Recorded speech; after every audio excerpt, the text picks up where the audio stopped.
ആരാ? ആ, ഒരു പാഴ്സൽ തരാൻ വന്നതാ.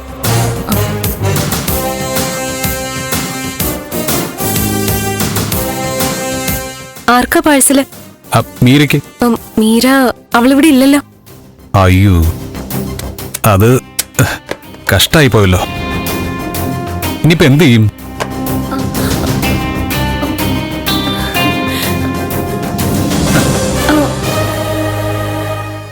ഇത് ഇത് പ്രകാശ് മേനോനല്ലേ? ആ, അതെ. സീരിയലൊക്കെ അഭിനയിക്കുന്ന? ആ, അതെ അതെ. അല്ല, കുട്ടി ഇവിടുത്തെ? ഞാൻ ദേവിക. ആ, സാറ് വരണം. വേണ്ട, ഞാൻ ഇറങ്ങാം.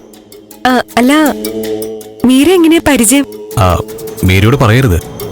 ദേ, ഞങ്ങൾ തമ്മിൽ പ്രണയത്തിലാ. ആ, എന്റെ ലവറാണ് മീര. ഏയ്, അങ്ങനെ വരാൻ വഴിയില്ലല്ലോ. എന്റെ കുട്ടി, ഞാനൊരു തമാശ പറഞ്ഞതാ. എടോ, ഇവിടുത്തെ നന്ദം വിവാഹം കഴിക്കാൻ പോകുന്ന പെണ്ണല്ലേ മീര? ആ, ഒരിക്കലും അവരുടെ കല്യാണത്തെക്കുറിച്ച് സോഷ്യൽ മീഡിയ വന്നത് ഞാൻ കണ്ടിരുന്നു.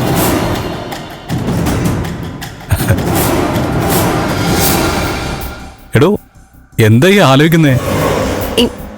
ഒന്നുമില്ല. ആ, എന്നാലേ ശരിക്കും ഞാൻ ആരാണെന്ന് പറയട്ടെ.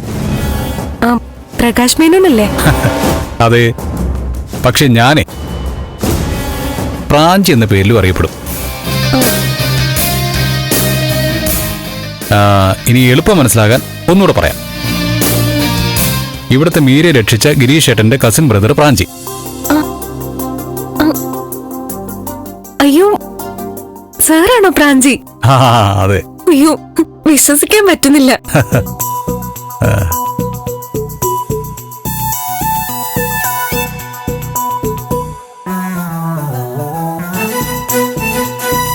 അതാണോ രജനി ചേച്ചി? ഓ, ചേച്ചിക്ക് വന്നേ. ഇതാരാണെന്ന് മനസ്സിലായൊന്ന് പറ. പ്രകാശ് മേനോനല്ലേ? അതെ. ഒരുപാട് സീരിയലുകളിലെ ഷോസുകളിൽ ഞാൻ കണ്ടിട്ടുണ്ട്. ഇവിടെ ചേച്ചി ഇദ്ദേഹത്തെ വേറൊരു രീതിയിൽ അറിയും. എങ്ങനെ? ഏയ്, ഞാനാണ് പ്രാഞ്ചി, ഗിരീഷ് ഏട്ടന്റെ കസിൻ. സത്യമാണോ? ആ, രജനി ചേച്ചിയാണെന്ന് എനിക്ക് കണ്ടപ്പോഴേ മനസ്സിലായി. എങ്ങനെ? ഞാൻ ഊഹിച്ചു. ഗിരീഷ് ഏട്ടൻ പറഞ്ഞിട്ടേ ധാരാളം കേട്ടിട്ടുണ്ട്. അതെ, എന്റെ സങ്കല്പത്തിലെ ഏട്ടത്തിക്ക് ഇത്തരം തടിയൊന്നുമില്ല. മീരയില്ലേ ആ കുട്ടിയെ കാണാനാ വന്നത്. ഗിരിയേട്ടൻ ഒരു പുസ്തകം തന്നയച്ചിട്ടുണ്ട്, അത് ആ കുട്ടിക്കൊന്ന് കൊടുക്കണം. അവളിവിടെ ഇല്ലല്ലോ, പുറത്തു പോയിരിക്കോ? ആ, പറഞ്ഞു. സാരമില്ല മീരേ, ചന്ദ്രോത്തെ ഗേറ്റ് എനിക്ക് മുമ്പിൽ തുറന്നു കഴിഞ്ഞു. ഇനി എനിക്ക് ഏത് സമയത്തും ഇങ്ങോട്ട് വരാമല്ലോ.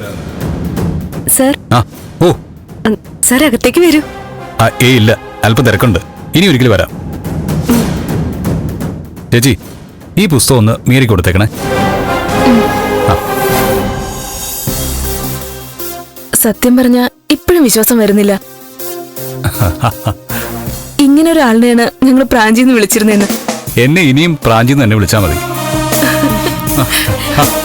ഏറ്റവും വേണ്ടപ്പെട്ടവര് എന്നെ സാറെന്ന് വിളിക്കുന്ന പോലും എനിക്കിഷ്ടമല്ല. പിന്നെ മീര വരുമ്പോഴേ ഞാൻ സീരിയൽ ആക്ടർ പ്രകാശ് മേനോനാണെന്ന് പറയണ്ട.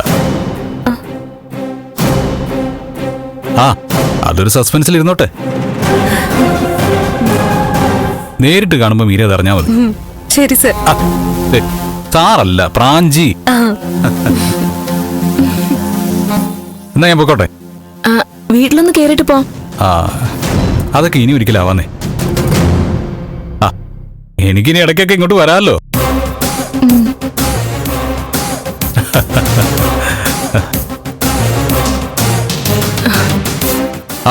ഏട്ടത്തി, ഏതായാലും ഗിരീഷനോട് ഞാൻ അന്വേഷണം പറഞ്ഞേക്കാം. ശരി എന്നാ, ഓക്കെ.